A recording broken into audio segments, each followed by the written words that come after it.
Ça veut dire deux choses. Ça veut dire que la politique en France est déterminée par le CRIF, c'est-à-dire la communauté juive organisée qui est sioniste, et que, en fonction de leurs intérêts, les dédiabolisés sont diaboliques aujourd'hui et ceux qui l'étaient pas le sont. Et pour rebondir là, je pense que Mélenchon ne drague pas spécialement le Hamas ou les islamistes, il drague les gauchistes. Parce qu'en fait, les gauchistes, depuis les années 80, ont remplacé la gauche sociale, puisque le PS a trahi la gauche sociale, par la gauche antiraciste. Et donc tous ces antiracistes voient très bien aujourd'hui que les fascistes et les racistes, c'est Netanyahou. Donc lui, eh ben, il est, comment dirais-je, fidèle à son électorat naturel. Et de ce point de vue-là, je pense que même les musulmans sont assez résiduels dans son électorat, d'abord parce qu'ils votent pas beaucoup. Ils votent pas beaucoup. Et puis parce que quand même, ils sont pas si nombreux que ça, même si ils sont quelques millions, d'accord.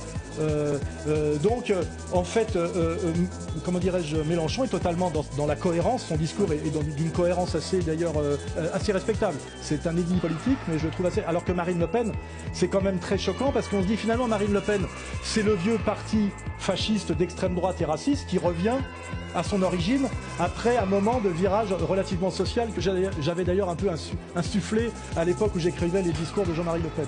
Donc en fait, voilà, on a un type qui est à l'extrême gauche et une bonne femme qui est à l'extrême droite. Israël est à l'extrême droite, donc Marine marche avec Israël et Israël vous dit l'extrême droite aujourd'hui, c'est bien.